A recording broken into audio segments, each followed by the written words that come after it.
Salutations, everybody. What's up? Good morning.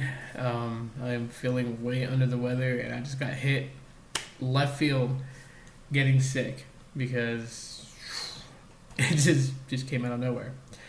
So forgive me if I sound very congested, and if at times you know, my vocals cut in and out. It's just, yeah, I'm not feeling very well today. But I wanted to put this video together because it's kind of a sad story. And with that being said, this is basically reference to Motorola and the sheer silence that we have from them.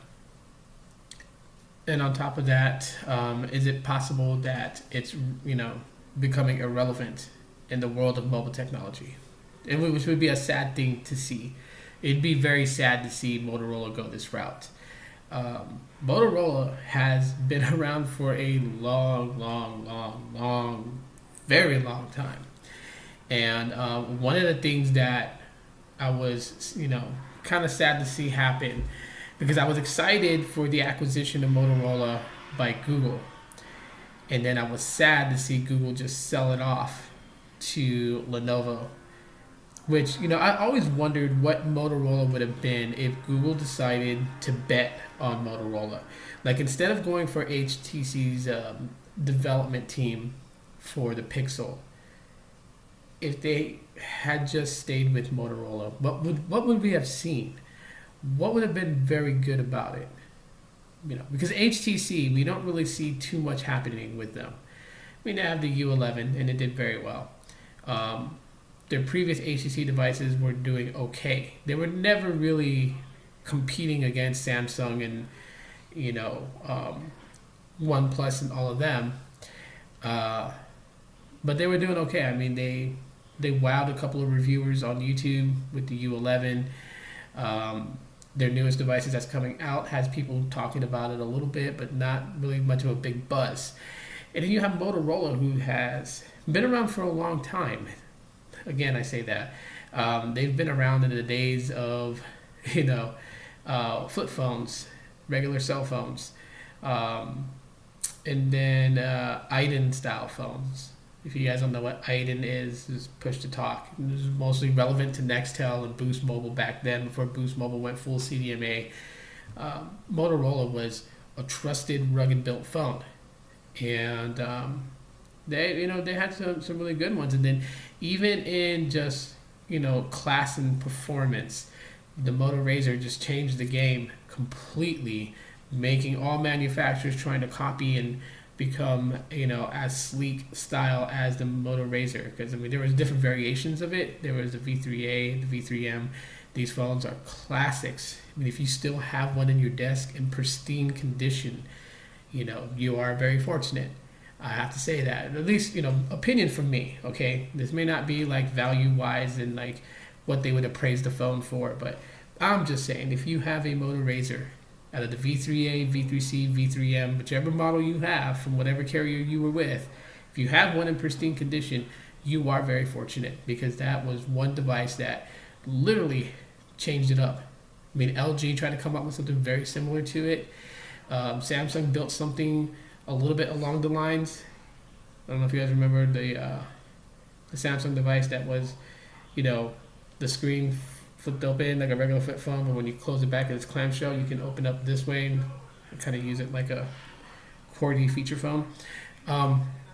Motorola had some steam behind it, and then when it was acquired by Google, I was thinking, like, finally Google was going to take Motorola and basically make them their hardware team, their team that deals with hardware development.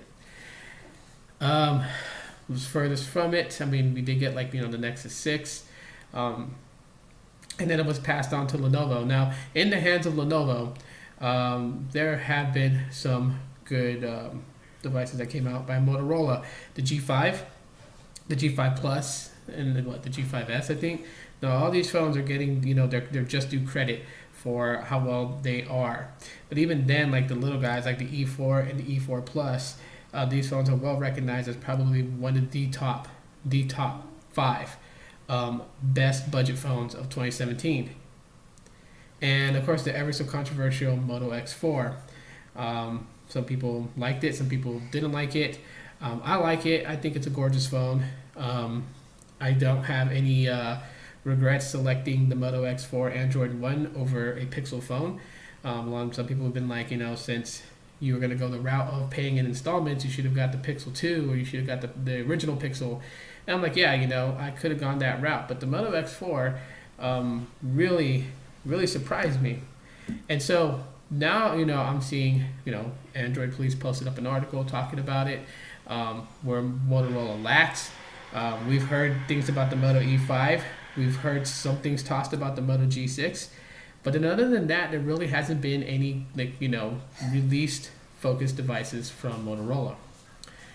And so, what's in the drink? Okay.